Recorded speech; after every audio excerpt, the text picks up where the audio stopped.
Ladies and gentlemen, all my friends on the increasingly liquid gender sex spectrum, this is BTG, Bradley Trevor Grieve. I am your host of Semi-Indestructible, proudly presented in conjunction with the Wild Times podcast and sponsored by Adventure Beast, the new animated wildlife comedy series starring me and streaming on Netflix all around the world.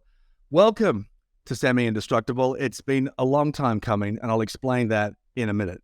But to give you a taste of what today's show about, our premiere episode, and I'm proud to be the last person on earth to start a podcast.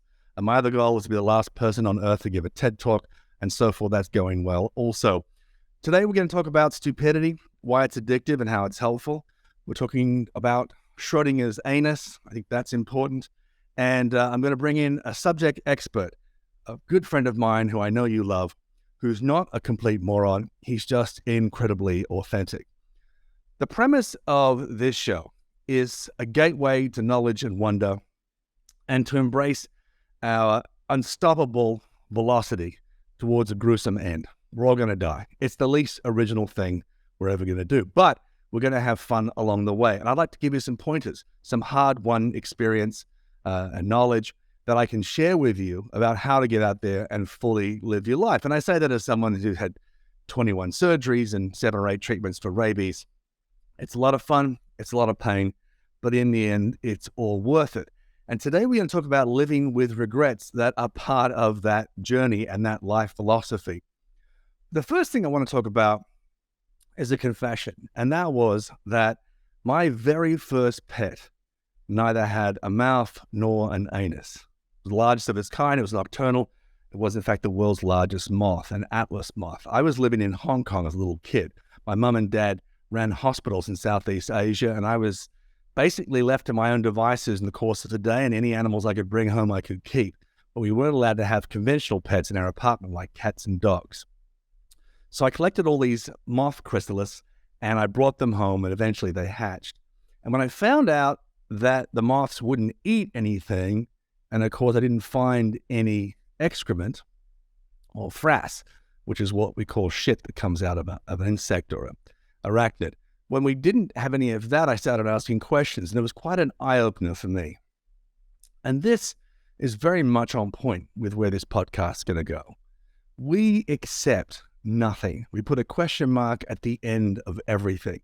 So much of what we've been told, so many conventions, so many rules, so many norms are just flat out false.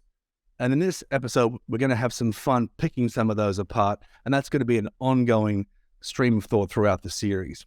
So, someone says excuses are like assholes. Everybody has one. Not correct. As I pointed out, the Atlas moth has no mouth and no asshole. More interesting still to me is the antlion larva. It's a larva of a lacewing. It has a mouth. It's a voracious carnivore, a voracious predator that picks off ants and small insects that slip into its conical sandpit. It was the inspiration for the Sarlacc on Star Wars. So it eats all these creatures and it never takes a crap. To me, that's interesting. But more interesting still is what I refer to as Schrodinger's anus. That's an anus that you're not sure whether it's there or it's not. And that belongs to a deep-sea jellyfish called the comb jelly, the warty comb jelly, also known as a sea walnut. I'm assuming by someone who's never actually seen an actual walnut or been to sea. So this particular marine animal doesn't have an anus until it does. When it needs to defecate, it creates a new anus at a molecular level that appears for a brief moment in time, serves its rather unpleasant function, giving considerable relief to the comb jelly, and then at a molecular level vanishes. Was it there at all? It must have been. We have the evidence to prove it. So much of natural history research depends on us finding fecal samples. So we could identify this animal by its fecal discharge, but then we wouldn't find the anus to match it. Fascinating. Hey guys, if you're enjoying, guys, if you like the Wild Times, check us out on Patreon. We put out 4 extra podcasts per month. That's one commute a week that you're just going to be laughing and learning the whole time in the car. Hey, let me do something else. This is the late night content, the stuff that we can't show on YouTube because they'll kick us off YouTube. It's the Cinemax of podcasts. Uncensored, raw dog. It's the Cinemax of podcasts. Check it out. Link right here. Other norms we get told about, nothing's certain in life except death and taxes. Well, there are a number of species in nature who pay a form of social tax in order to be part of a group or to avoid predation by a vigorous predator nearby, paying a tribute, if you will, propitiating through edible goods. But so there is tax in nature, but there are some creatures, both plant and animal, that effectively are immortal. One is very famous, the immortal jellyfish that reduces itself to a single cell. It starts all over again. And if it's able to have that rejuvenation cycle without interruption by, say, being eaten by a turtle, it can effectively live forever. And there's a grove of contiguous aspen, one giant living organism that, as far as we know, is truly immortal, has lived for many tens and tens of thousands of years. So immortality is attainable.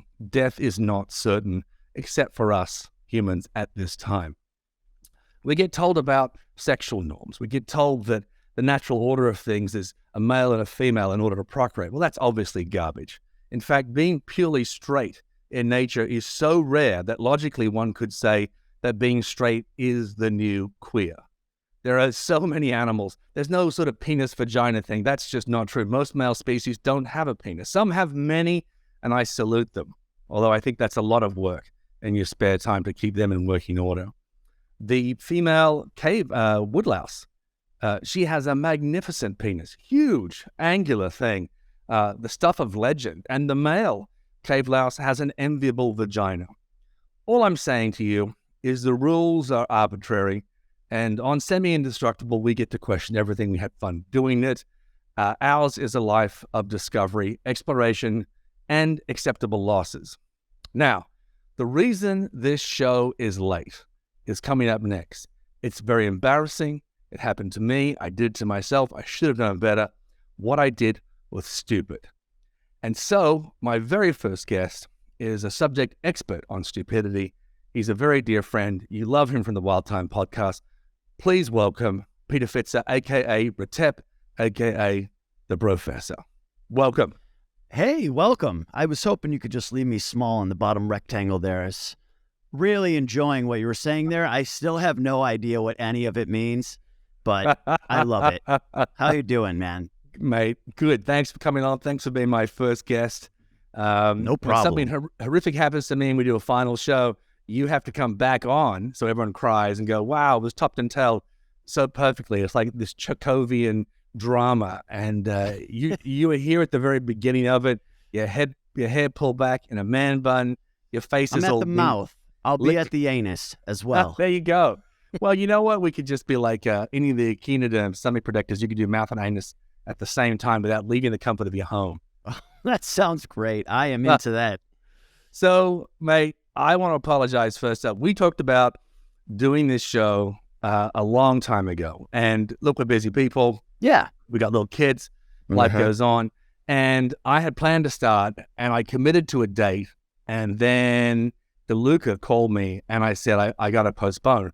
And I told them I was seriously injured, but I didn't explain exactly what had happened. I want to tell you now so that our listeners on Semi-Indestructible, I think I'm going to call the Bushmasters. Cool. All our Bushmasters listening in. What happened was this, and it's very embarrassing. I was in the garage taking down a box of old clothes, you know, like T-shirts from college and sporting teams and dress-up clothes, things for our kids. And it was a very large box. It wasn't particularly heavy. It was about 50 pounds, but it was about 3 feet by 3 feet, so it's quite a large box. And it was starting to split on one corner of the cardboard. So I was trying to not just pick it up and move it, but do so without it hemorrhaging out all these worthless clothes and artifacts all over the garage floor, getting them dirty. Sure. And making a mess. And I tripped over a very small thing. I think it was just a couple of small dumbbells from the gym. You weren't even on a ladder. Okay. No. Wow. Okay. Carry on. I'm standing on solid concrete and a little bit of sort of rubber mat. Okay. And I tripped back, and instead of doing the smart thing, throw the box away, I took it with me. And I came down pretty hard. I tripped over a weight bench, and and an old this sort of rocking cradle thing for our baby who's now too big for it, and land on the concrete, kind of twisted up, and I crushed 3 discs in my back, center and 2 down in the lower area. Well, that's, I guess, where the semi and semi-indestructible comes from, right? Correct. Okay. Correct. And I mean, it was incredible. So now this is where the stupid really comes in. And I want to talk about my decision to hang on to it because I should know better. Back when I was a chiseled fighting machine with perfect, teeth and incredible sexual stamina, which is some decades ago, ladies and gentlemen. Sure. Some might say never. a valid if pejorative assumption. And so we were taught when I was a young paratrooper commander, you never ever let go of your weapon. You never let go. It doesn't matter what happens, you hang on to it. Okay. And I remember a friend of mine who was an electrical mechanical engineer and assigned to the armory and fixing weapons and so forth. And he was brought in, this is way back in the day, an SLR, which is a very old semi-automatic 7.62 weapon. And an SAS guy brought it in, and the barrel was bent 90 degrees and it come off the back of a high-speed vehicle. And They said, what happened to it? And he goes, I went in with it in the ground. He goes, why didn't you throw it away? And he goes, you never throw it away. You never let go of your weapon. So on one hand, you go, never let go of it. And being a dad, there's only another time in my life where you just don't let go of it. You never let go of the baby. It doesn't matter what happens. You don't let go of it. You take the hit. But also the hypocritical inside is that when I was a young paratrooper, when you jump out of a plane and you, with your own body weight in bombs and other venomous ordnance, you actually, you have the reserve parachute in the front, you have your main parachute in the back, and then you have all your fighting gear, you have your webbing on, your combat webbing on, but then you have all your fighting gear packed up on your rig, tied to your legs. Now, back in the day, you would land with it on your legs, and that extra weight, it can be your own body weight. So in my case, back then, we're talking 270 pounds, and you just break your legs. Wow. So what we have now is this lowering device where it's kind of like a split Y, these 2 wires covered in Teflon. And once you clear of the aircraft, you pull that out and it drops your pack and your fighting gear onto a long line of about 30 feet long. And that means it lands just before you do. So hopefully the reduced weight slows your descent and you don't land on your pack. And you don't break your legs. That's crazy to know that paratroopers were expendable in that way. Oh, they just spat us out. We expect any kind of contested drop, and obviously our specialty is taking, airheads, railheads, beachheads. So we go in first and take it, and then everyone else comes in. We expect a contested drop zone. We expect to lose 30% of our men. God. And that takes some real courage, man. I gotta say, is it courage? I mean, I like to think it is. I like to think these are nothing but undiluted anima of heroic urges, or is it a certain level of stupidity? And again, having gone through that and all that training kicked into me, and yet here I am with a fairly lightweight, clumsy box, and I trip over and have a horrific fall and crush my back. So I buggered. I was buggered. I was in agony, and because I'm a profound idiot, I went, I'll just walk it off. Oh. So I started walking up the hill, and then I was like, this is killing me. I sat down, and that was even worse. Oh, so, man. Anyway, what about laying down? Were you able to lay? Only on my right side. Oof. If my shoulders and head were elevated. Like a nightmare. Like a banana. Imagine a banana posing for Playboy, right? And you want to have that sensuous look. You got to have the head up and pointing the goods. That's how you. So that's the only way I could do it, is in agony. So I've had a lot of injections in my spine since I last saw you. A lot of therapy. I'm going in for more injections in my spine tomorrow.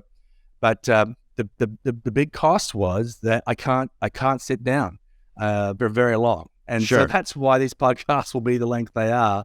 And but the good news is I'm recovering well, back in the gym, and I'm doing my physio, lessons learned to a certain degree. No, you'll never learn the lesson. I mean, as I texted you and you told us about what happened, but not to this extent. But I said, you're the guy that I know who's been injured the most in my life. I've never met anybody who's had more ridiculous, and not just injuries, but injuries that are born of pure stupidity, I would say. That's valid. That's a valid assessment. You could easily be my psychiatrist with that. And I think that's part of what I've had to struggle with in the profession that I've chose, is balancing what is an absolute passion for wildlife and wild places and what are borderline suicidal urges, because that's an important distinction. And where I feel comfortable in saying that I'm going to be okay is that my views on life have changed as I've got older and the stakes got higher. I had a career to maintain, and most importantly, a family to care for.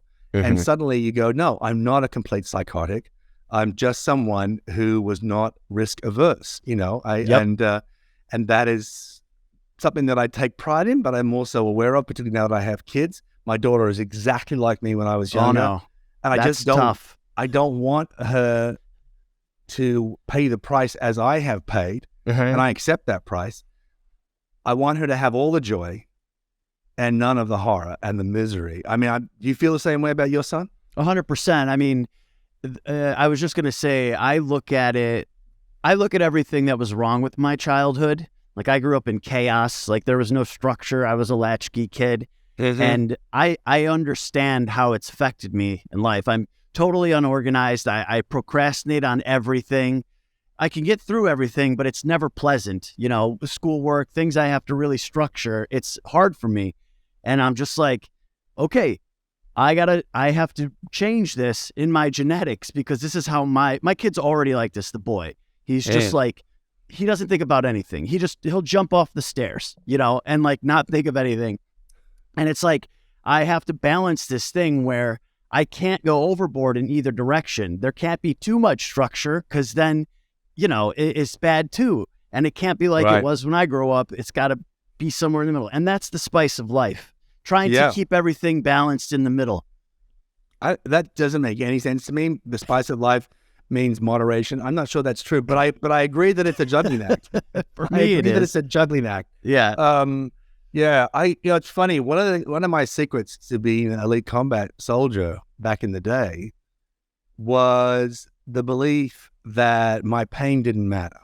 And some of that comes from my childhood. I mean, don't get me wrong. I was loved and had tremendous opportunities, and my parents wanted the world for me. But my parents were both medical professionals who dealt with people who were on death's door constantly. My father was a surgeon who specialized in cancer, and particularly bowel cancer. And my mother was a senior nursing sister who was also a teacher. And so they just saw people who were suffering. I mean, just being smashed by cars or horrible diseases, infectious diseases, and in many cases, fatal conditions such as serious cancer. Right. And so they would always took this view that what we would call the military walking wounded, whereas if you're walking, you can walk. And this is and it's kind of a horrible attitude that we would look at now with some disdain. But this notion of, it's kind of like eat the food on your plate because people are starving in other countries. It's like suck it up because other people are dying in agony. Right. And so I just stopped complaining about when I was in pain, and it helped me get through certain aspects of soldiering that were horrific, where I think more, I'm going to use the term not sensitive, but self-aware people would stop because they were breaking. I mean, I remember going through basic training, and we had two guys in our class, in our cohort, who were both semi-professional athletes. One was a marathon kayaker and one was a triathlete. And they were two of the fittest guys that we had. And they both dropped out.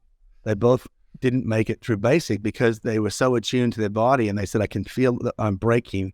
Sure. I'll never be able to be 100% again. And the secret to a certain type of soldiering is to know that you're breaking and not care.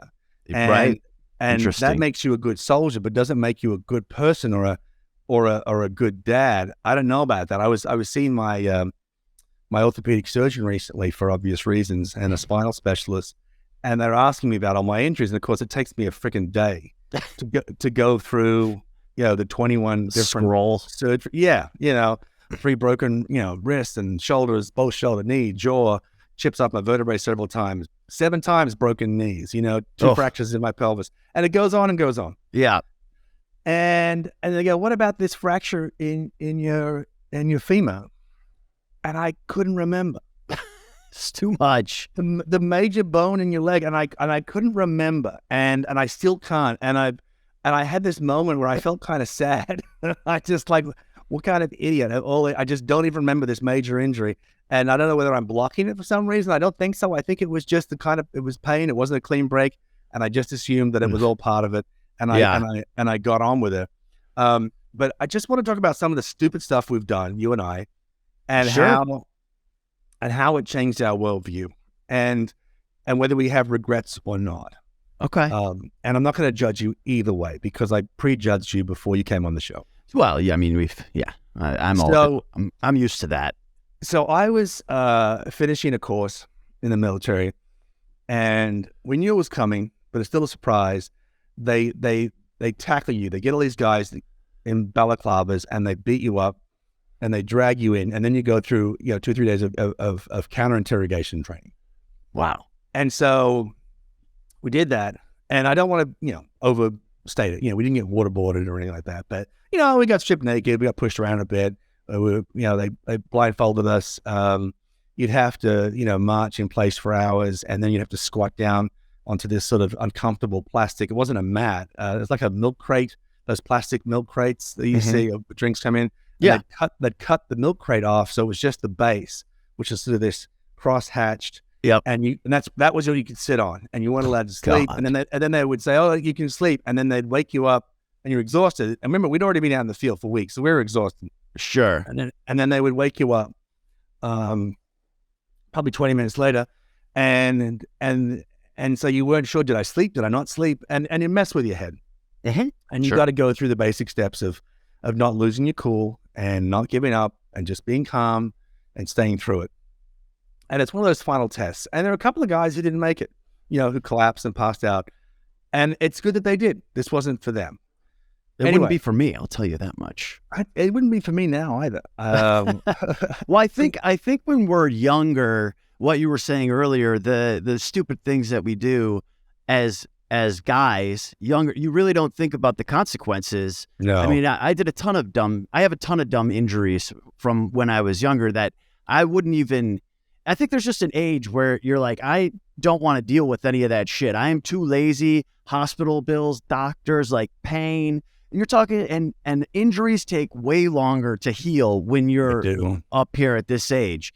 I'll have like a headache that lasts for 3 weeks, and I'm like, what is this? I'm dying. I have cancer. Go to the doctor. They'll be like, it's nothing. Just keep taking ibuprofen. You're just old, basically.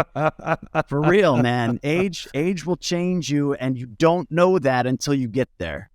It's true. There are supplements and things you can take now that we didn't have that you can prolong your body's ability to heal quickly. But at the time, you just thought you were superhuman, and you weren't. You were just young and stupid. And anyway, so we get through this. We get through this counter interrogation training, and we're given 24 hours leave, and as sort of to refresh up because everyone's just beat up and exhausted. And as I said, Right. some guys failed the course and they were thrown out. And there was and everybody went back to the barracks to just flake out. And there was a couple of guys there that went, no, we just survived the big thing. We should celebrate. So we're in the middle of nowhere. We got nothing. We get in a car. We drive a few hours to the coast, several hours. We've got 24 hours leave. We drive a few hours to the coast, and we're not rich guys. We didn't have a lot of money, and we had no other clothes. We took, a little bit of money that we had. We bought some cheap clothes, went to the beach, and we're just sitting on the beach in our underpants, drinking beers, saying we got through it. We found a cheap Italian restaurant, ate about 10 pounds of pasta each. Oh, it sounds great.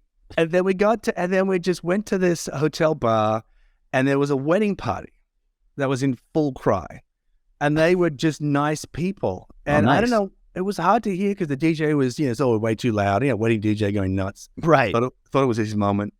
And somehow we end up just having the best time. There's like just 6 guys crammed in a single crappy car, and we just having the best time.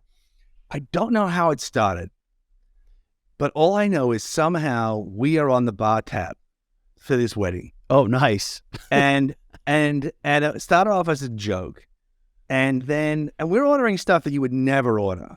Fluffy ducks and big flamboyant, flaming Sex on the Lamborghinis. beach. Yeah. Just big flamboyant cocktails that the only purpose is to make you vomit in Technicolor, right? Oh, yeah. Yeah. So we just, and anyway, at some point we got too drunk to remember the room number that the tab that we glommed onto, and they got onto us, and we left. But it was, I look back now, and at the time we justified it because we were just having a laugh. Right. But having gone through a wedding myself, they're so expensive. And the 6 of us probably added $3,000 to their tab. And we just stole from them. We were stealing. Right. And it's the one of the few things I genuinely feel bad about. Wow. Okay. I just go, because I hurt somebody else. Sure. And don't get me wrong, I would gladly have paid that tab. It didn't bother me after the fact. But I mean, it was just the justification of my pleasure at the expense of others, I thought was really stupid. Almost as stupid as having had no sleep for 3 days and driving to the coast and getting drunk. And then going back to barracks. I mean, definitely that's another thing I feel like you start to realize as you get older is, how you affect other people. Because you're super selfish when you're young. I mean, you don't know, you don't really care about how anybody feels. I mean, you do to a degree. If it's right there in front of you and like you're not going to hit somebody because it'll cause them pain, that. But like, it's like what you did was stealing from them, but it could be justified back then, like, oh, well, the hotel will just like comp it for them or whatever, and now as an adult, you reflect back and it's just like, oh God. I mean, here, the thing about me is everything I regret as I was thinking about this, you told me we were going to be talking about this, everything that I have done while drunk, I've done it while I've been drunk. And I'm just like, oh, 100%. I mean, or maybe like smoked a little weed or something. There was this one time that I hopped on the back of I've told this on the Wild Times too, but I hopped onto the back of the trunk of my friend's car and put my fingers on the windows. It's like this much of holding on. Oh, like the movies, like the detective grabbing the getaway car, basically, but just for no reason. And then because you don't think when you're that age, and neither does my idiot friend who's driving, I'm thinking he's not gonna, like, he'll just keep it at like 5 or something. He gets it up to 30, and of course I can't hold on, and I fall off. Boom, to the side. Hurt. I was out immediately. The last thing I remember before waking up in the hospital was taking like half a footstep, because you try and run it, but it's going 30. Because you're always running 30 miles an hour. Exactly. By the way, I'm pretty sure the world's fastest man, Usain Bolt, is about 27.5 miles an hour. Oh, I took half a step. Not even a full step, and boom, woke up in the hospital. And then later on, it was so embarrassing because I missed work. My boss came to the hospital because he thought that my friend who called to tell him was making it up. And then he saw me and just like shook his head, disappointed. Well, you're saying your mate didn't cover for you by embellishing and say you were hit by a car or something? He just fully... I actually don't know what my mate said. I never found out. I just know that him and the co-manager were at the hospital and came in to see me and were just like disappointed. And they're like, okay, it's verified. He's actually in the hospital. We can go now. And then, but the dumbest part of it all was that I had a glass bowl to smoke pot out of in my sock, right? And it's fine because my one buddy was smart enough to take it out of my sock before the cops obviously came. Oh, but it didn't break on impact? No, because it was on the inside of my sock. But I totally forgot about it. So it's like, I would have just been arrested for having paraphernalia, and I'm in the hospital. Because that was against the law back then. Oh, yeah. Definitely against the law. I've been arrested for it once already. Earlier that day, just gotten out of jail. But that's crazy to think. I mean, that's when I opened the show talking about societal norms and how they're based on rules that are arbitrary. And I'm not endorsing, anarchy. I'm just saying that things change and things grow and you change and grow with it. I'm just glad that thing didn't smash and cut your Achilles. Oh, God. Dude. And you know what? Even if it had, I would have carried on doing dumb shit for the next 15 years anyways. I respect that. You just don't care when you're You don't young. care. And it's I guess we'll get to this at the end, but that's what I'm saying. There's nothing wrong with doing dumb stuff to a certain degree, building up your risk tolerance Right. is very important for doing something meaningful with your life. I will say this, we should have some sort of, Kyle, if you're listening, we should have some sort of moment here where it just goes BTG Teachable Moment. And it's like, BTG Teachable Moment, something like that, because... Hey, Brofessors, thank you for being loyal subscribers. We appreciate everything that you do, and now we have a membership offer for you. I think you can get ad-free episodes, I heard. That's pretty big. Ad-free's big, but you can also get your comments looked at so we don't have to sift through the millions. How do you do that? Sure. Was there some sort of badge system? There's a badge system, a loyalty badge. Boom. Shows up next to your name in the comments. Boom. We read the comment. All this badge talks, I'm going to the badge store. He's going to get a badger. He's gonna buy one. Didn't earn it. He's gonna buy one. He did a fake leave. I assumed Kyle would know to cut on the motion. All right, let's cut now. That's our ad. Bushmasters, if you ever find yourself thrown off a vehicle or an animal at high speed, like Retep, and injuries are almost certain, it's really, really simple. You can minimize your injuries by not trying to take that half step. You can't outrun it, but it's a natural impulse, particularly when you're under the influence.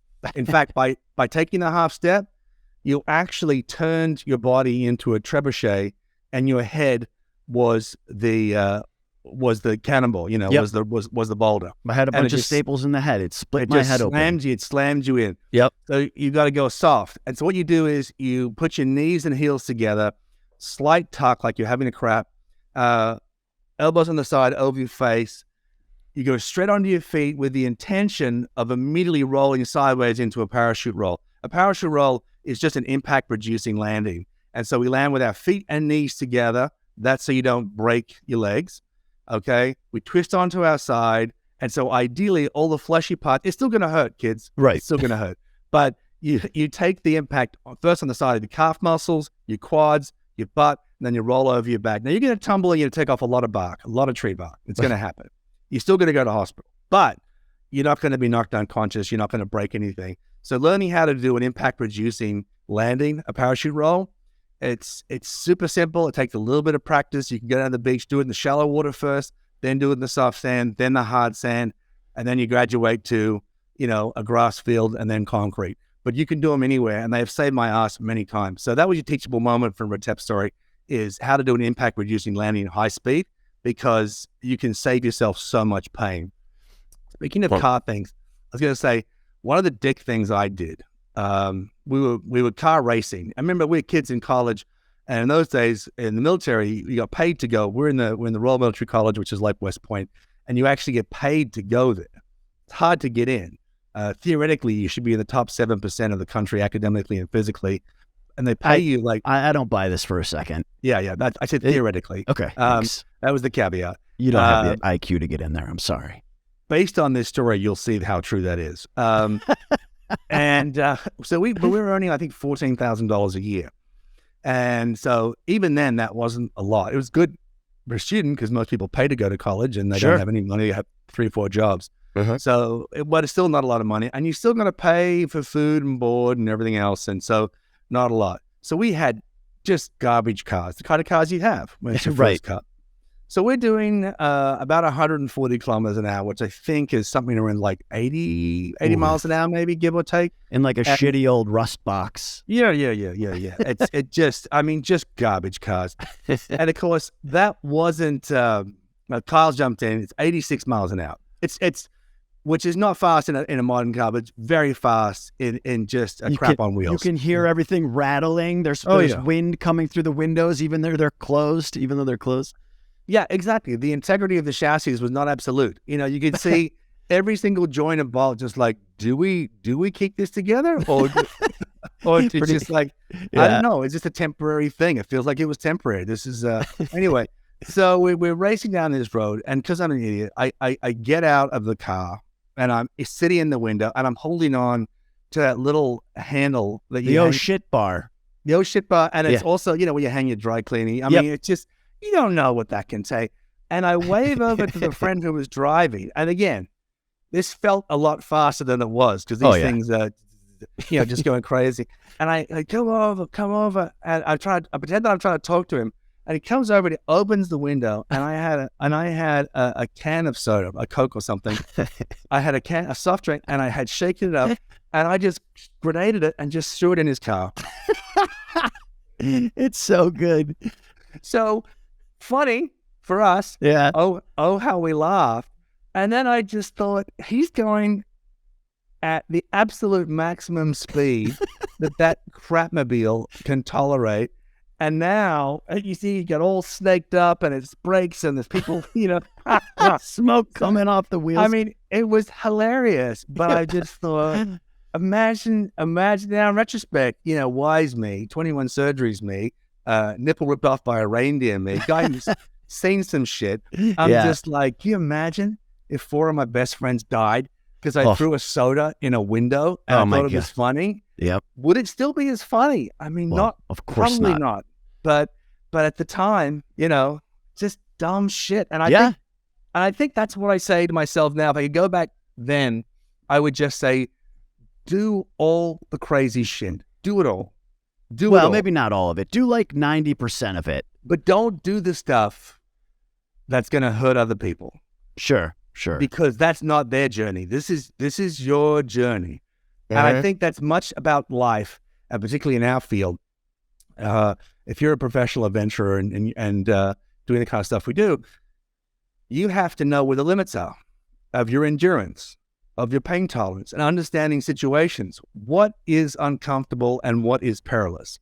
And you won't know where that line is, and you won't know when to cross it unless you've been there a few times. So I would do it all, but I would take back all the stuff that I did. I'd seen another stupid thing where I hurt someone else. I genuinely regret it.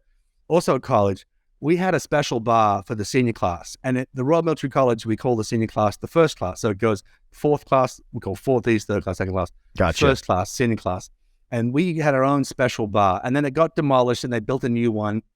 And it's called the quarter bar because only the elite, the senior, the 1/4 of the corps can actually use it. Gotcha. And one of the qualities, one of the hallmarks of the previous quarter bar was it's full of these crazy, quote, trophies, things that are being, again, quote, souvenired for the amusement of the members of the quarter bar. And so these guys, the undergraduates, had gone all over the country, around the world, had brought back these crazy things stolen from embassies and military bases. Oh, wow. And filled it with this great loot that was hilarious. Each one had a story of adventure. And so we were told, we all agreed that when the new bar opened, we would go out on a mission and get stuff. And so we did. So my mission, because this particular Royal Military College is built on this original homestead property that used to be a grazier. It was a sheep farm, right, for wool. And there was this place in town that sold, like Ugg boots and sheepskin rugs and stuff like that. And they had this giant fiberglass sheep out the front. And I just said, we need that. We need that. And again, getting back to the kind of... Sorry. I think everybody in college has a story like you stole the moose's head from the bar. You stole like the fireplace ornament or some shit. But a giant sheep, I've never heard that one yet. Right. But now that you know about it, you want it? You want I do. Right? I want to steal it from you. And that bar. Valid. And I respect those dark urges. And so we worked out. We said we're going to need a driver, or we need 2 guys. So we're going to need a team of 3, right? And so we get up there, and we had a 4th. We needed a decoy. And so the most charming guy would go in there and talk to the owner and distract them. And then the driver would pull up. I remember these are crappy little shit box cars. I've just described them. Right. One of them covered in soda. Back seat was down, and we hopped out, and it had this big sheepskin rug over the top of it, and we were like, oh, we better take that off. That's worth something. So we took that off. We left it there carefully, picked the sheep up, super cool, broad daylight, chopping hours, and we get it in the back of this car, and it only just fits. But the other guys turn up, and these are bench seats. It's an old car. Yeah. They hit on the front, and there's nowhere for me to sit. And I just like, crap. I said, that's cool. You go. I'll make my way back. And so now I'm walking down the street after committing a crime. Yeah. And trying to be super cool about it. And I run into a girl that I was sweet on at that time, and she's getting a haircut. And she's like, hey, I'm in here. And that's the exact voice. And So I go into the hairdressers and they said, "Oh, do you want a haircut?" And she goes, "Go get your haircut." I'm like, "I'm in the army." I'm like, "No, I'm fine." You know, Right. back then Get haircuts free were like, haircuts. yeah, like $15. Yeah. So I went in getting a haircut, and while I'm there and they're fussing and carrying on, police arrive and people start pointing at me Oh my God. in the chair at the hairdressers. I'm like, God damn it. And next thing you know, asking me, people say you look just like the man who took the sheep. And so now I sound stupid. Yep. You know, it was very funny. And now I sound like an idiot. Anyway, I get taken and the girl is like, "What's going on?" I'm like, "Oh, nothing, just a prank." And then one of the sergeant majors from the college, this is a special forces legend. And he was in our army, we call the highest rank of non-commissioned officer is called a warrant officer. In the US, you'd call them a sergeant major or a first sergeant. And this guy is a legend, SAS. You know, he'd slit 1,000 throats Yikes. in Vietnam and He's a badass. and the Middle East and I had done well enough in college for him to know who I was. And he's like, "Sergeant Grieve." He just stops the two cops. I got two federal police beside me, and he just stops them, and they just looking at him. They were scared, and they go, "Sergeant Grieve, is there a problem?" I'm like, "No, sir, no." I said, "The quarter bar has just lost a very excellent trophy, but it's all fine, thank you, sir." He goes, "All right," and they put me in the car and they drive me to the college, and I tried to get the sheet back without causing a fuss. It turns out it was worth $7,000. Ooh. And it makes sense now. Grand larceny. Yeah, exactly. Now it was a felony. It went from being a joke to a felony. Yeah. And the college that I worked so hard to get into, I'd just be instantly over. As soon as you have a felony, you're out. And so suddenly it's all sort of coming together. And they wanted me to name my conspirators. Of course, I can use made up names. And one of the guys who actually stole the sheet with me was the getaway driver. He came down and he's like, he goes, "BTG, what's up?" And I just said, you may recall earlier today, some of the guys brought this sheep in. If you could find someone who knows about that and bring it back, that would be great. And so he's like, "Okay." They go and get the sheep. They put it in the car. The police made me carry it up the street on my own. They didn't want to touch it. They didn't look stupid. They're just me carrying this giant friggin' sheep. It's about the size of it probably weighed about 80 pounds, but it was about the size of a cow, a real life cow. Awkward. Reminiscent of the box. You should have learned your lesson. Yeah, should have. And so I carried up the street and I realized why the woman was so distressed that we'd taken something that was so valuable. I apologized sincerely. She didn't press charges. And there are moments like that where my whole life could have changed because of something stupid I did. Sure. And I don't know, have you ever thought back on something? I mean, obviously you could have died when you were thrown off that car and you smashed your skull. You might have been a genius. I've only known idiot Retep. You might have been a Jeopardy champion if you hadn't had that accident. There's quite a few of the regrettable decisions I made. One that I don't think I've ever told, even on the other podcast in 100 and 200 episodes or whatever. I need this is the exclusive that'll launch Semi-Indestructible. This is it. It's pretty personal. I mean, I had gotten in trouble for having drugs when I was 18 or whatever, 18. And it was hard drugs. And I was going into Chicago to get the south side of Chicago, horrible area of Chicago where they literally. That is tough country. They sell, every other corner has somebody selling.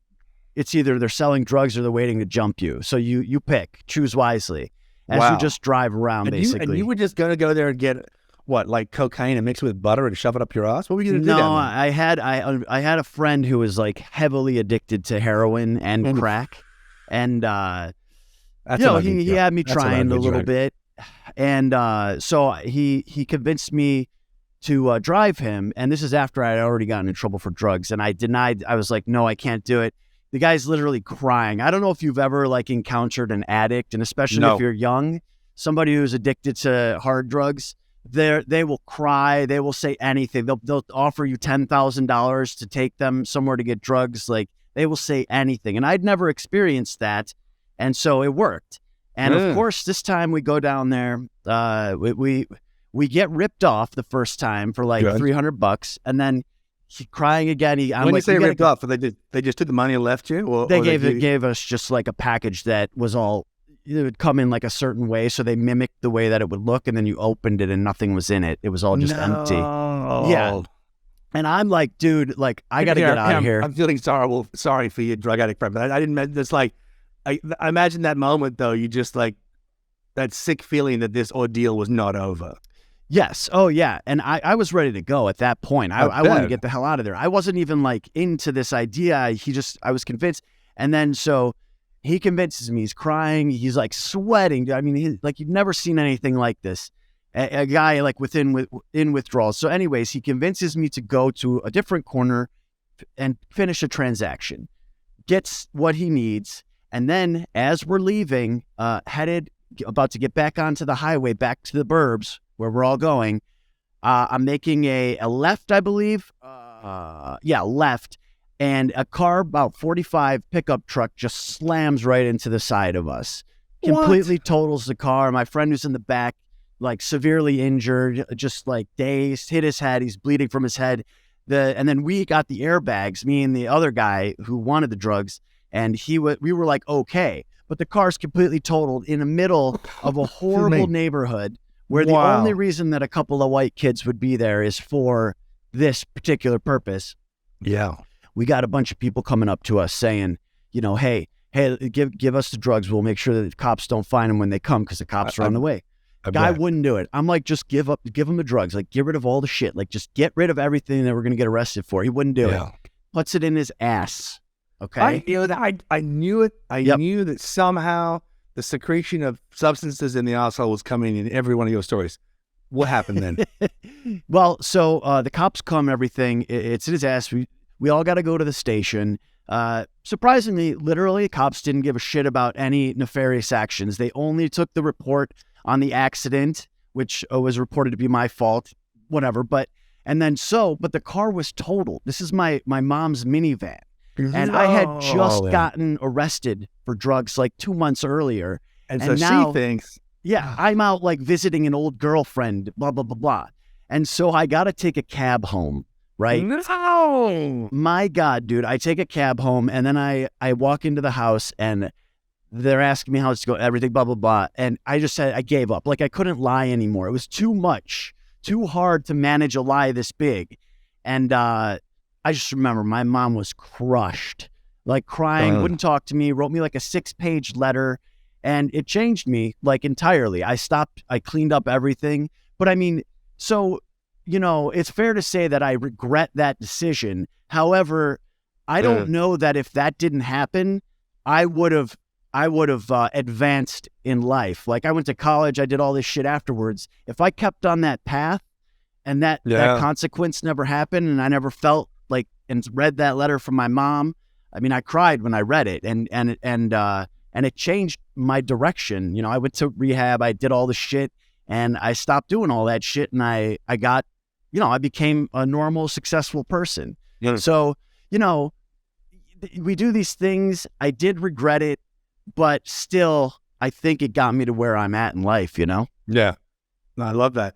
The only thing I don't love about that is ending on a note that feels so profound, uplifting. I feel like that's not our style, but I do love that. On a lighter note, I will say this: I finished this training operation in the Northern Territory, which is the most sort of remote part of Australia, and there was a rumor going around that all the young officers were going to be dumped in the middle of the desert to find their own way home. And it was kind of a joke thing that used to happen every now and then. And so the guys who said, look, what you do is you take a $100 bill and you stick it in your butt. and that way, at least you've got something, because they'll strip search you. They'll take everything. More butt stuff. You got to navigate without a compass. You got to survive without food and water and whatever, but you'll eventually come across something. Sure. And, you know, so I'm like, okay, great. The problem was, I got the $100 bill, and then what had happened at that time, and this is in the late 80s. I'm still at college. I was just out of college, so this is the early 90s. And the money in Australia had changed from a classic paper-based currency like you have here in the US, the greenback, to like this plastic composite like you have in Europe, like Euros. Right. And you couldn't fold this up. So now I've got to have this really sharp cigarette-sized, pointy. I'm just like, wow, I got a really high chance of perforating my colon with this. And I remember my father operating on someone in Asia, and he'd had a rupture in his colon, and all the feces had pulled up, and then eaten his way through his glute muscles, and then come out one of his butt cheeks. So he effectively had 2 anuses. And I got from talking about no anuses now to 2 anuses. Right. And in nature, I have to say multiple anuses is not common. You know, we have a lot of species. Most marsupial females have 3 vaginas. The echidna, for example, which is a monotremes, has 4 penises. There's a lot of things but no, it's like usually a single anus is the norm. Is more common, you know. So I'm thinking about this. Anyway, they didn't dump us, and I got all worked up. I felt like that Christopher Walken story where his dad hid his watch in his ass to get through the war, and you know, it was a lot like that. But it came to nothing. I was hoping you stuck it up your ass, anyways. I know you were, because that's who you are. That's your people, and I respect that. But what I was going to say is, I think what we're both saying here, and I don't want to get too didactic or too preachy. That's not how we roll. But that's good, because I don't know what that word means. Sure. That's the point of it. And I just wanted to say that it is important to take risks. You got to build up your risk tolerance. At the same time, it's very important to have critical thinking at the end of any activity, whether it goes right or wrong. Just because something went well doesn't mean that it was a great success. And just because something goes badly doesn't mean that it's a failure. Sure. And those experiences enable you to go on and do bigger, better things. And I look back at the stuff that I did that was stupid, and there's so much more to cover. I told you, another time I'll tell you about the story I told on the Wild Times podcast of how I jumped out of a plane through a thunderstorm because someone farted. Well, I can't fucking wait for that. And I'm just saying, we do these stupid things, and you pull it off, and you feel this exhilaration. But if you have intelligence and you plan to do bigger things with your life, you look back on it and you go, was that risk warranted? You know, risk reward. But I will tell you this, even if you make a mistake, you will ultimately be glad that you did, because just like you were saying, Retep, that horrific moment, you trash your mum's car, your friend's injured in the back, your drug addict friend is still off the rails. It was a turning point. And that's what everything in life is. It's a stepping stone or a turning point. So I guess at the end of this first episode, I would just say, first of all, my thanks to you, Retep, for being my first guest. Anytime. It's always great to see you, but particularly great to have the chance to have a proper conversation and hear more about your life. And thank you for sharing that. And secondly, I just want to say, hey, we're here to do a lot of shit. A lot of it's dumb, you know, but even the dumb shit ends up being something you're proud of because you become the person you were truly meant to be. And I have no regrets, even though I have 1,000 regrets, which sounds like an oxymoron. But here in California, a lot of people go, I got no regrets, live without regrets. What do you even mean by that? Regrets are the tapestry, are very much the sacred thread that holds your tapestry together. There's so much in my life that I regret, but I don't regret anything that brought me to here to this moment with you today. And I think that's the most important thing. Bushmasters, thanks for your time. Next time, we're going to talk to Patrick DeLuca about our mission to find the world's largest bear and how we managed to pull it off and how it all went horribly wrong. Thank you so much once again. Semi-Indestructible, brought to you by the Wild Times podcast, sponsored by Adventure Beast, wildlife animated comedy series now streamed around the world on Netflix. As long as you're alive, you're still in the game. Get after it.